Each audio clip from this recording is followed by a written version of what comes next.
Oxygen படத்தில் வர தீப்பெட்டி மணல் எதுவுமே கிடையாது, ஃபுல்லாக கம்பியும் சிமெண்ட்டு. தொழில் பண்ண தான் போவோம். அவங்க அங்கேருந்து கடற்கொள்ளையர்களாக வருவாங்க. அங்கேருந்து வருவாங்க. ஒரு டிஸ்ட்ரிக்டில் உள்ள எல்லா பீச்சுமே கவர் பண்ணி எங்களுக்கு ரொம்பவே சந்தோஷமாக இருக்குது. இந்த இடமே ரொம்ப அழகாக இருந்துச்சு. ஆனால் இப்போ பார்த்து எப்படி இருக்கு அங்கே பாருங்களேன், இன்னும் பேய் பங்களா மாதிரி இருக்குங்க. Hello friends, welcome to Maddy vlogs. Mayiladuthurai மாவட்டத்தில் பொதுவாக மக்கள் பொறுத்து ரெண்டு பீச்சஸ் மட்டும் தான். ஒன்று தரங்கம்பாடி, இன்னொன்று பூம்புகார். ஸோ அது மட்டும் இல்லாமல் மயிலாடுதுறையில் இன்னும் வெளில தெரியாத பீச்சஸ் எவ்வளவோ இருக்குது. ஸோ இந்த வீடியோவில் நம்ம அதை பற்றி தான் பார்க்க போகிறோம். ஸோ ஃப்ரெண்ட்ஸ், இப்போ நம்ம நிற்கிறோம்ல, இங்கேருந்து பார்த்தீங்கன்னா மயிலாடுதுறை டிஸ்ட்ரிக்டே ஸ்டார்ட் ஆகுது. இங்கேருந்து கொஞ்சம் தூரம் தள்ளி பார்த்தீங்கன்னா காரைக்கால் பார்டர் இருக்குது. காரைக்கால் பார்டர் வந்து நீங்கள் நினைக்கிற மாதிரி நாங்கள் இந்த வீடியோ போட போகிறதில்ல, ஃபுல் அண்ட் ஃபுல் மயிலாடுதுறை டிஸ்ட்ரிக்டில் மட்டும் தான் நம்ம ட்ராவல் பண்ண போகிறோம். ஸோ வாங்க வீடியோக்குள்ளே போகலாம். நம்மளோட இந்த பயணம் நம்ம மயிலாடுதுறையிலேருந்து தாங்க ஆரம்பிச்சிது. அதுக்கப்புறமா நாங்கள் அங்கேருந்து கிளம்பி கிட்டத்தட்ட 30 கிலோமீட்டர் ட்ராவல் பண்ணி தாங்க நாங்கள் அந்த ஃபர்ஸ்ட் பீச்சை ரீச் பண்ணோம். இந்த என்ட்ரன்ஸை பார்த்ததும் நீங்களே கண்டுபிடிச்சிருப்பீங்க அது என்ன பீச்சுன்னு. எஸ், நாங்கள் வந்தது டேனிஷ்காரர்களால் ட்ரங்கி பார் அப்படின்னு அழைக்கப்பட்ட நம்ம தரங்கம்பாடி பீச் தாங்க அது.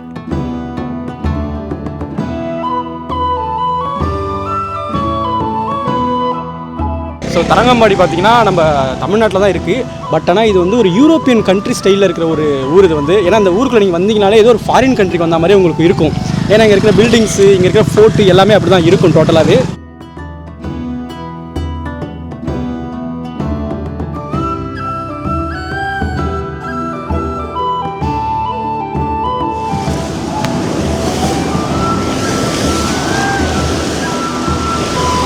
ஸோ ஃப்ரெண்ட்ஸ், இந்தியாவை எப்படி பிரிட்டிஷ் கண்ட்ரோல் பண்ணாங்களோ அதே போல் காரைக்கால், பாண்டிச்சேரிலாம் ஃப்ரெஞ்ச் கண்ட்ரோலில் இருந்தது. அதே மாதிரி நம்ம தரங்கம்பாடியும் பார்த்தீங்கன்னா டென்மார்க், யூரோப்பில் இருக்க டென்மார்க் கண்ட்ரோலில் இருந்த ஒரு பிளேஸ் தான் நம்ம தரங்கம்பாடி. அதாவது இந்த இடத்த வந்து அவங்க என்ன பண்ணியிருக்காங்கன்னா வணிகம் பண்ணுறதுக்காக யூஸ் பண்ணியிருக்காங்க. ஸோ கடல் ஓரத்துலேயே இருக்கிறதுனால அவங்களுக்கு வணிகம் பண்ணுறதுக்கு ரொம்ப எளிமையாக இருந்திருக்கு.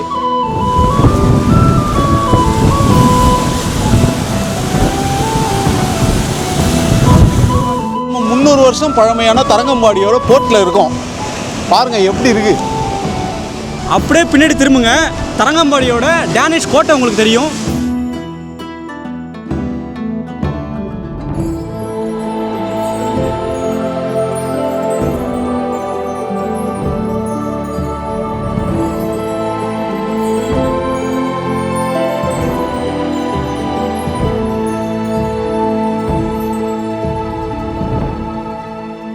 இது ஒரு கோட்டைன்றதுனால அவங்களோட பாதுகாப்புக்குன்னு நிறைய விஷயங்கள்லாம் இருந்திருக்கு.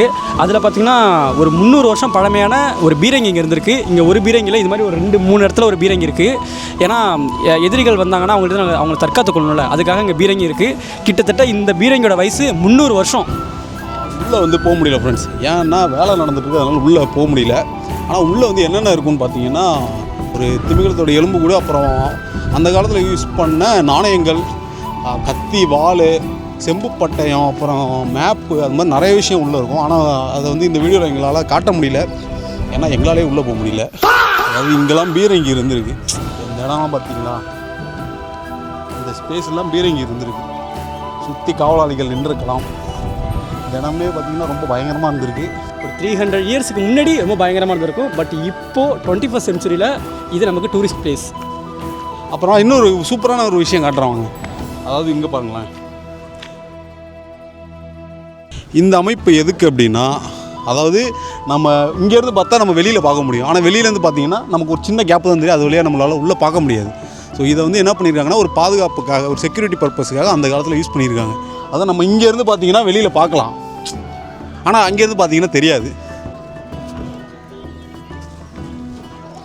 ஆனால் ஃப்ரெண்ட்ஸ், இப்போ நீங்கள் அங்கேருந்து பார்த்தீங்கன்னா ஆப்போசிட்டில் எனக்கு ஒரு பஜ்ஜி கடை தெரியுது. நான் கீழே இறங்கி போனது, நான் பஜ்ஜி வாங்கி சாப்பிட போகிறேன்.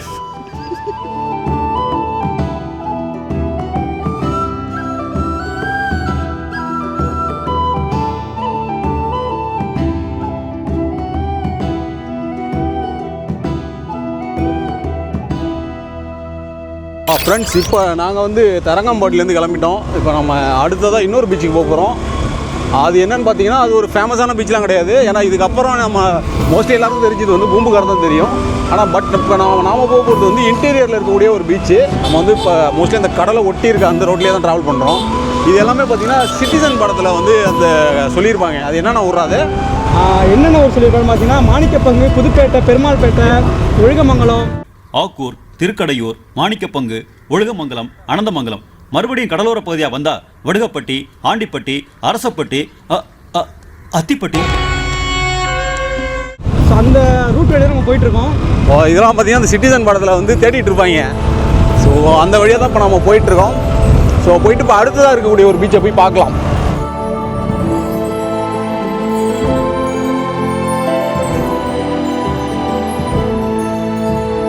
நாம் வந்து அடுத்த பீச்சாக எங்கே வந்திருக்கோம் அப்படின்னா திருக்கடையூர் மினி ஃபோர்ட்டுக்கு வந்திருக்கோம். இது என்னன்னு பார்த்தீங்கன்னா இது வந்து ஒரு சின்ன துறைமுகம். இது அதாவது கப்பல் வந்து பெரிய கப்பல்லாம் இங்கே வராது. மோஸ்ட்லி அந்த பெரிய கப்பல்லேருந்து வர சரக்குகளை சின்னதாக பிரித்து சின்ன சின்ன கப்பல்கள் தான் இங்கே வரும். ஏன்னா இது ஒரு பீச் தான், பீச்செல்லாம் கன்சிடர்லாம் பண்ண வேண்டாம், இது பீச் தான் கண்டிப்பாகவே.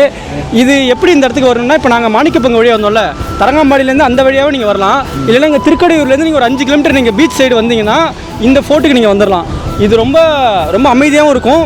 இங்கே வந்து பார்த்தீங்கன்னா போர்ட்டுக்கான செக்யூரிட்டி எல்லாமே, செக்யூரிட்டி ஆஃபீஸ்லேருந்து எல்லாமே இங்கே இருக்குது. திருக்கடையூருக்குள்ளே இப்படி ஒரு ஃபோர்ட் இருக்கிறது நம்மள நிறைய பேருக்கு தெரியாமல் இருக்கும்.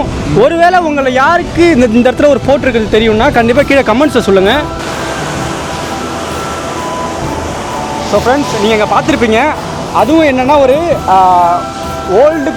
அதுவும் ஒரு பழைய காலத்து ஒரு துறைமுகம் தான். அது இப்போது பெருசாக பயன்பாட்டில் இல்லை, டோட்டலாக அது ஃபுல்லாக இடிஞ்சிருச்சு. அதுக்கு பதிலாக இப்போ பின்னாடி இந்த பக்கம் இருக்க பாருங்கள், இங்கே இருக்குது. அது வந்து இப்போ புதுசாக கட்டியிருக்காங்க. இன்னொரு டைம் உங்களுக்கு காட்டுற நல்லா பாருங்கள். இது வந்து இடிஞ்ச நிலையில் இருக்க பாருங்கள். ஃபுல்லாகவே மணல் எதுவுமே கிடையாது, ஃபுல்லாக கம்பியும் சிமெண்ட்டு அது மட்டும் தான் யூஸ் பண்ணியிருக்காங்க. சரி மனோஜ், இந்த பீச் ஓகே, நல்லா தான் இருக்குது. சரி, இதுக்கப்புறம் எந்த பீச் போகிறோம்? அடுத்து நம்ம சின்னங்குடிக்கு போகிறோம். சின்னங்குடி.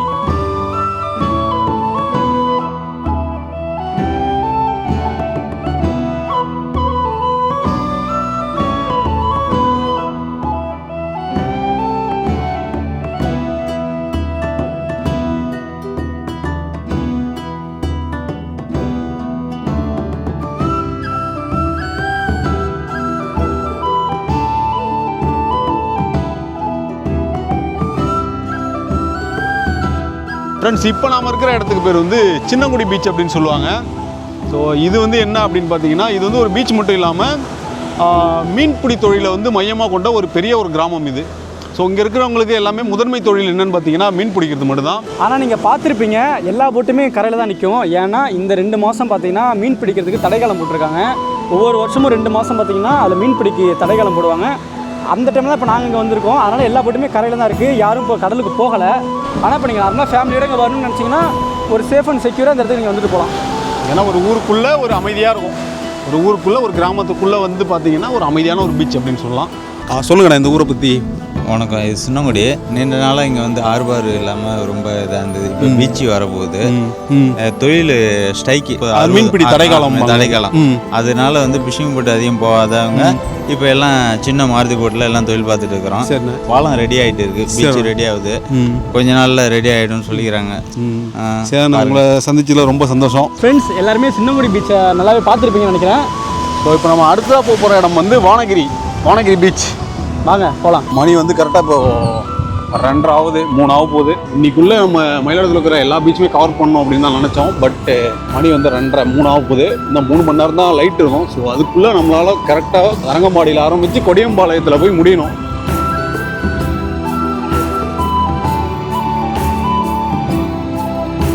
ஃப்ரெண்ட்ஸ், ஃபைனலாக நம்ம வானகிரி வந்துட்டோம்.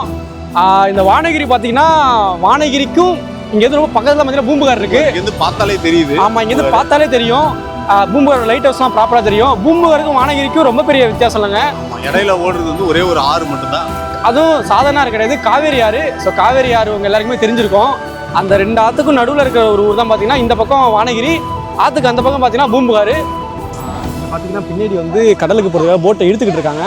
பட் கடலுக்கு போக முடியாது. ஸோ இங்கே இருக்கிற போட்டை அவங்க தயார் பண்ணிகிட்டு இருக்காங்க. வாங்க அவங்க என்ன பண்ணுறாங்க நம்ம போய் கிட்ட போய் பார்ப்போம். வணக்கம், உங்கள் பேர்? சர்மாண்ணா. சர்மா. ஓகே, நீங்கள் என்ன பண்ணிட்டு இருக்கீங்க? நீங்கள் கடலில் தொழில் பண்ணுறோம், மீன் பிடிக்கிறது. ஓகே, வானகிரியில் தான் நீங்கள் ஃபுல்லாக? ஆமாம், வானகிரி தான். மயிலாடுதுறை மாவட்டம் சீர்காழி தாலுக்கா வானகிரி கிராமம், மீனவர் கிராமம்.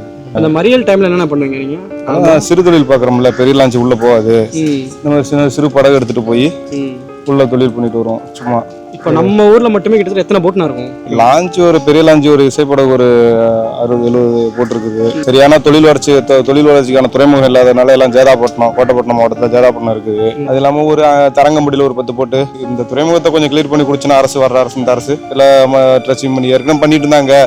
பண்ணியிருந்து இன்னும் முழுமையாக அது கிளியர் ஆகல. அது முழுமைப்படுத்தி கொடுக்கணும். அது கொடுத்தாங்கன்னா இன்னும் நல்லா இருக்கும். எல்லா போட்டும் இங்கே வந்துடும். இந்த மாதிரி எத்தனை டைம் ஸ்ரீலங்கா வந்து இது பண்ணியிருக்கு போட் எல்லாத்தையும்? இது கிட்டத்தட்ட எனக்கு தெரிஞ்சு நான் சின்ன பிள்ளை ஒரு 40-50 வருஷமா இது நடந்துக்கிட்டு தான் இருக்கு. இப்போ ரீசெண்டாகவுமே இது நடந்துக்கிட்டு தான் இருக்கு. இதுக்கு ஒரு முடிவே கிடையாது. நீங்கள் என்ன எக்யூப்மெண்ட் வச்சுருந்தோ அதை எடுத்துகிட்டு போயிடுறாங்க அவங்க வந்து.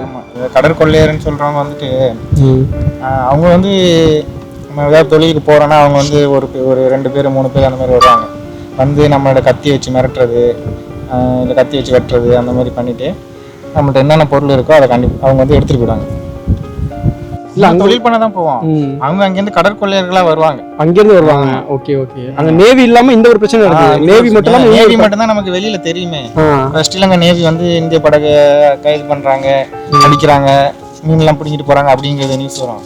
அது இல்லாமல் இது வந்து இப்போதான் ரீசெண்டாக இது வந்து இப்போ தெரிய வந்திருக்கு. செருத்தூரில் கூட ஒரு கடற்கொள்ளையர் வந்து மீனவர்கள் பிடிச்சி அழைச்சிட்டு வந்து அரசாங்கத்தில் ஒப்படைச்சிருக்காங்க. அதுக்கப்புறம் தான் இந்த விஷயமே வெளியே தெரிய வந்திருக்கு. 1 லட்ச ரூபா 2 லட்ச ரூபா மதிப்புள்ள இன்ஜின் எடுத்துகிட்டு போகிறது, மீன்கள் எடுத்துகிட்டு போகிறது, ஜிபிஎஸ், வாக்கி டாக்கி எல்லாமே கொண்டு போயிடுவாங்க. அது வந்து திரும்பி அவங்க உருவாக்குறதுக்கு ரொம்ப கஷ்டப்படுவாங்க. நாங்கள் போனது என்னமோ பீச்சை கவர் பண்ணலாம். ஆனால் அங்கே இருந்த மக்கள் கிட்ட பேசும்போது அவங்களுடைய பிரச்சனைகளும் அதில் அவங்களுக்கு ஏற்பட்ட இழப்புகளும் தெரிய வந்தது. வெளில இருந்து பார்க்கும்போது நம்ம எல்லாரோட கண்ணுக்கும் அழகாக தெரிகிற இந்த கடலையே வாழ்வாதாரமாக நம்பி இருக்கிற இந்த மக்களுக்கு கடலுக்கு போயிட்டு திரும்ப கரைக்கு வர வரைக்கும் அவங்களுக்கு அது ஒரு போராட்டமாக தான் அமையுது.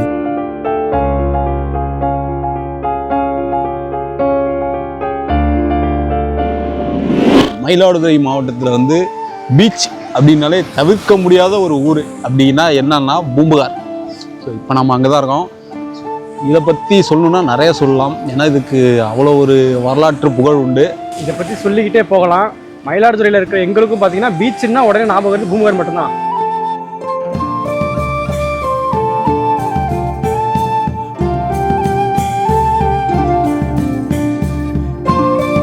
ஏன் நம்ம பூம்புகார் இவ்வளோ சிறப்புன்னா நம்ம ஸ்கூலில் படித்த சிலப்பதிகாரம் தோன்றினதே இங்கே தாங்க. அது மட்டும் இல்லாமல் பண்டைய காலத்தில் நம்ம சோழர்களோட துறைமுகமாகவும் இருந்தது இதே பூம்புகார் தான். ரீசெண்ட் டைமில் பூம்புகாரில் நிறைய விஷயங்கள் இம்ப்ளிமெண்ட் பண்ணியிருக்காங்க. மயிலாடுதுறையில் ஒரு பெஸ்ட் டூரிஸ்ட் பிளேஸ்னா அது பூம்புகார் தாங்க. பூம்புகாரில் சூப்பராக இருந்துச்சு. நீங்களே பார்த்துருப்பீங்க. பூம்புகாரை பற்றி சொல்லவே வேணாம். ஏன்னா நிறைய வீடியோஸ் நம்ம பூம்புகாரை பற்றி போட்டிருப்போம். ஏன்னா நாங்கள் பூம்புகார் தான் முன்னாடி ஃபோட்டோ ஷூட் கூட வந்திருக்கோம். உங்களுக்கு தெரிஞ்சு ஃபோட்டோ ஷூட் வந்து வீடியோ போட்டிருப்போம். அது இல்லாமல் பர்சனலாகவே நம்ம பூம்புகார் நிறைய டைம் வந்திருக்கோம். அடுத்து நம்ம போகிற ஏரியா பார்த்தீங்கன்னா திருமலை வாசல்ன்ற ஒரு பீச்சுக்கு நம்ம போகிறோம். வாங்க, சூப்பராக இருக்கும்.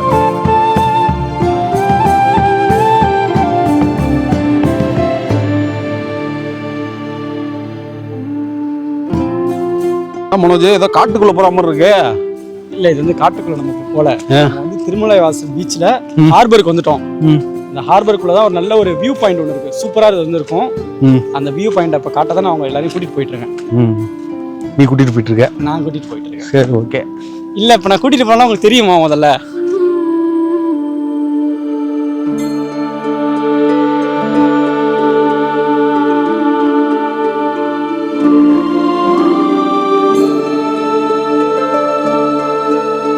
ஃப்ரெண்ட்ஸ், இங்கே ஏதோ ஒரு வியூ பாயிண்ட் இருக்காமா.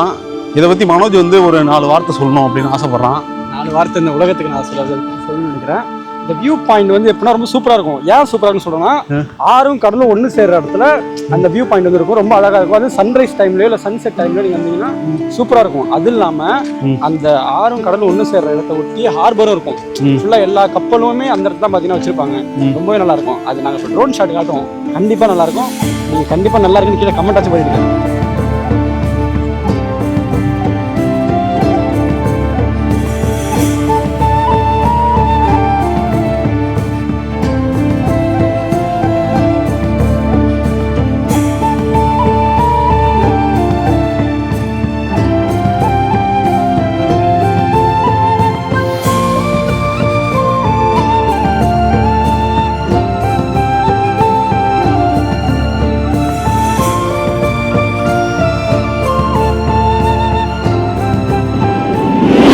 நம்ம திருமலை வாசலேருந்து கிளம்பி பழையார் போயிட்டுருக்கோம். இங்கே திருமலை வாசலுக்கு அடுத்து பழையார் தான் பீச்சானு கேட்டால் கண்டிப்பாக கிடையாது. இடையிலே பார்த்தீங்கன்னா தொடுவாயின்னு ஒரு பீச் ஒன்று இருக்குது. கூழையார்னு சொல்லிட்டு இதுவே ஒரு 4-5 ஒரு ஃபிஷர்மேன் ஏரியா இருக்குது. அந்த பீச்சஸ்மே நல்லா தான் இருக்கும். கூழையார் பீச்சில் தான் இருக்கும். ஏன் கூழையார் பீச்னா நம்ம ஸ்ட்ரைட்டாக பழையார் போகிறதா இருந்தது. ஆனால் வர வழியில் ஒரு பிரதர் என்ன சொன்னார்னா, நீங்கள் கூழையார் பீச் போங்க, ரொம்பவே சூப்பராக இருக்குனாங்க. ரொம்ப நேரம் பார்க்குறதே ஒரு ஹில் ஸ்டேஷன் மாதிரி இருக்குது. ஏன்னா இங்கே பக்கத்தில் பார்த்தீங்கன்னா ஃபுல்லாகவே ஒரு இந்த ஃபாரஸ்ட் மாதிரி இருக்குது. இந்த ஹில்ஸ்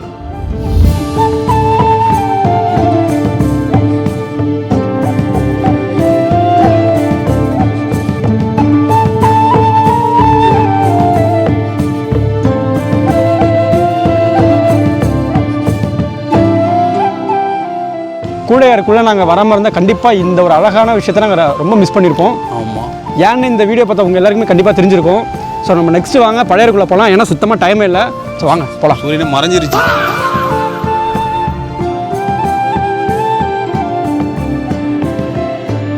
பழையாறு நெருங்க நெருங்க நாங்கள் மயிலாடுதுறையில் இருக்கோமா இல்லை ஊட்டி கொடைக்கானலில் எதுவும் இருக்கோமான்னு எங்களுக்கே ஒரு டவுட் வந்துருச்சு. ஏன்னா அங்கே இருந்த பைன் ட்ரீஸ், எம்டி ரோடு, அப்படியே பைக்கில் ட்ராவல் பண்ணிக்கிட்டே அந்த சன்செட்டை பார்க்கும்போது அவ்வளோ ஒரு அழகாக இருந்துச்சுங்க.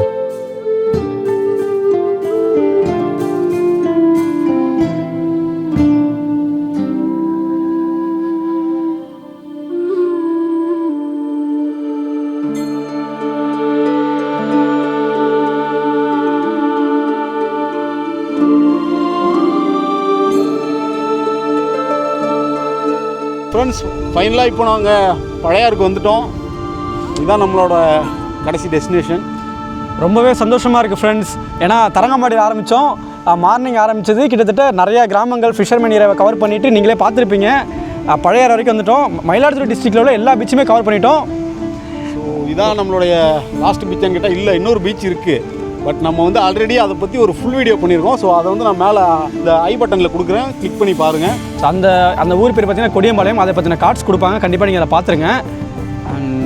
உங்கள் எல்லாருக்குமே இந்த வீடியோ ஒரு நல்ல ஒரு எக்ஸ்பீரியன்ஸாக இருக்கும், புதுசாகவும் இருக்கும். உங்களுக்கு எந்த அளவுக்கு இருந்துச்சுன்னு தாண்டி எங்களுக்கு ரொம்பவே ஒரு பெரிய ஒரு எக்ஸ்பீரியன்ஸாக எங்களுக்கு இருந்துச்சு. ஏன்னா எங்களுக்கு அவ்வளோ ஹாப்பியாக இருக்குது. ஒரு டே ஃபுல்லாகவே ட்ராவல் பண்ணி ஒரு டிஸ்ட்ரிக்டில் உள்ள எல்லா பீச்சுமே கவர் பண்ணி எங்களுக்கு ரொம்பவே சந்தோஷமாக இருக்குது. இந்த வீடியோ பார்த்தா உங்கள் எல்லாருக்குமே ரொம்ப சந்தோஷமாகவும் இருக்கும், ஒரு புது எக்ஸ்பீரியன்ஸாக இருக்கும் நாங்கள் நம்புகிறோம். ஸோ இந்த வீடியோ உங்களுக்கு பிடிச்சிருந்துச்சுன்னா மறக்காமல் உங்கள் ஃப்ரெண்ட்ஸ் எல்லாருக்குமே ஷேர் பண்ணுங்கள். கண்டிப்பாக லைக்ஸ் பண்ணுங்கள், உங்கள் கருத்துக்களை கீழே கமெண்ட்ஸ் பண்ணுங்கள். அண்ட் நம்ம சேனலை சப்ஸ்கிரைப் பண்ணிவிடுங்க. ஓகே, பாய்.